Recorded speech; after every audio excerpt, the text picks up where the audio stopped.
Broncos. This is Anais Hernandez. And this is Caitlin Oliveros. Welcome to the Poly Post Now. Serving you the most leading news now. For the news headlines. In an email sent over to 50 people by President Coley, whistleblowers claim that she exposed them, violating the Whistleblower Protection Act. In a letter which Coley defended her handling of matters, including a $1 million embezzlement at the CPP Foundation and a professor accused of using foundation sources to fund a vacation in Europe.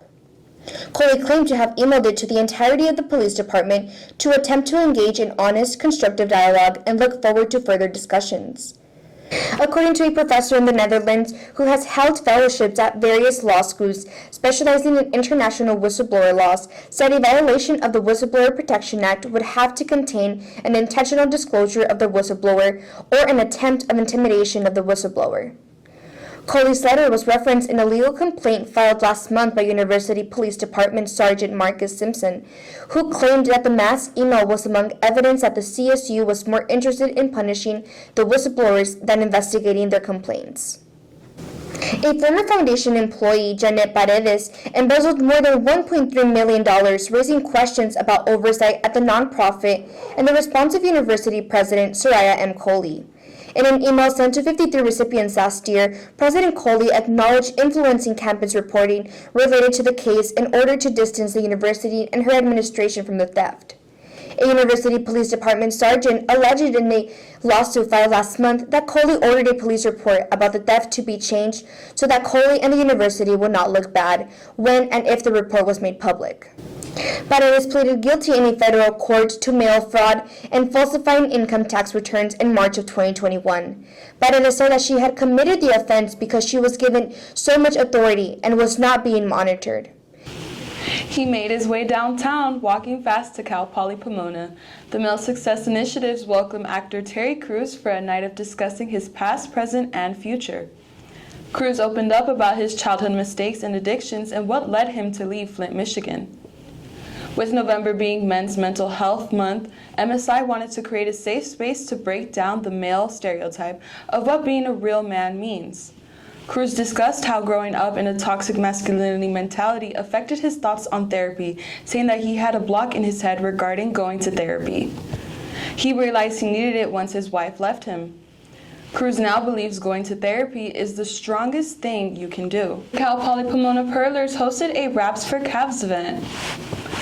The Polyperlers is a club on campus whose mission is to bring animal science students together through the practice of knitting and create an environment where students can unwind and relax. In collaboration with Student Engagement, Leadership, and Success, students had the opportunity to knit and crochet ear warmers to protect the Montana cows from the cold. With Christmas being around the corner, students sang Mariah Carey's All I Want for Christmas as they worked on their projects. For more information on the Polyperlers, students can visit MyBar through their CPP portal. And now to Joseph with sports.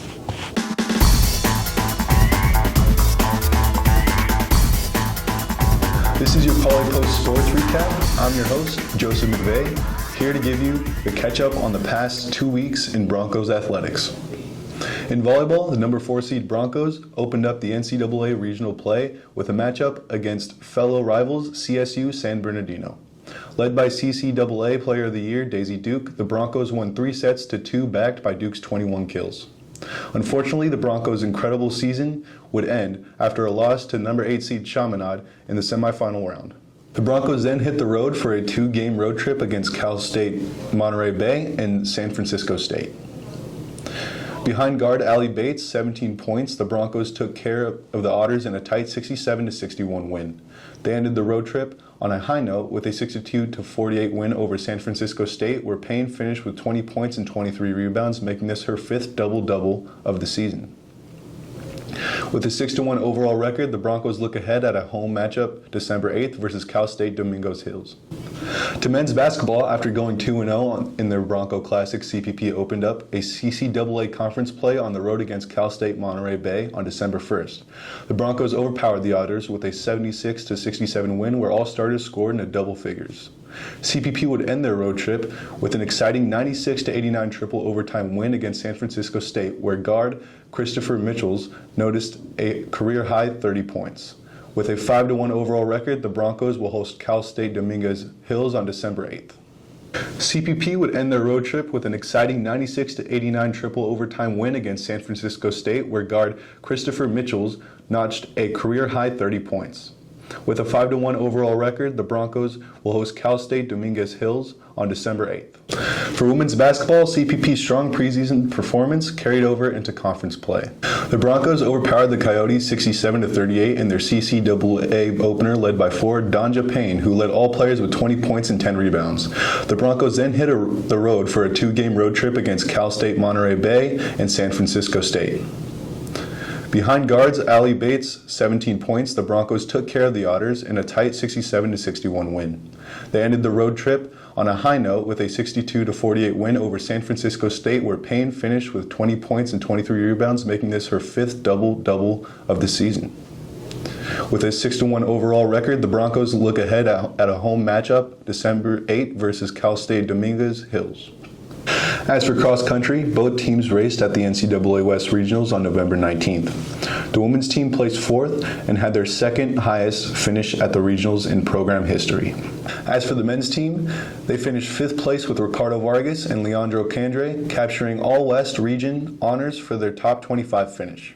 Unfortunately, neither team earned an at-large bid for nationals. However, freshman Ricardo Vargas was selected as the lone CPP representative in the NCAA Division II cross-country championship, where he earned a 61st place finish.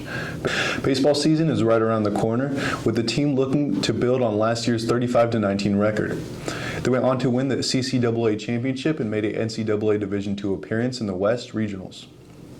They will open their season at home February 3rd in a 4-game set versus the University of Colorado Springs. Finally, track and field is sprinting towards us as both the men's and women's team will look to repeat last year's success of finishing first in their conference. The women's team will kick off their season on December 10th in Spokane, Washington, while the men's team is set to begin February 22nd in the Chico Multi-Event Classic. You can catch all of our teams on the Bronco Athletics website all season long. Back to you, Anais and Caitlin.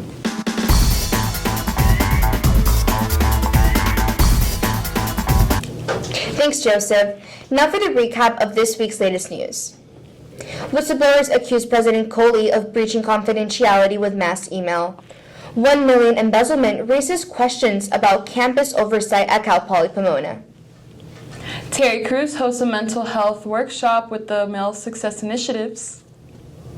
The Cal Poly Pomona Perlers hosted a Raps for Cavs event. For more information on this week's news, you can head to thepolypost.com. This has been Anais Hernandez. And this is Caitlin Oliveros. See you next time for another 5 minutes of the Polypost Now.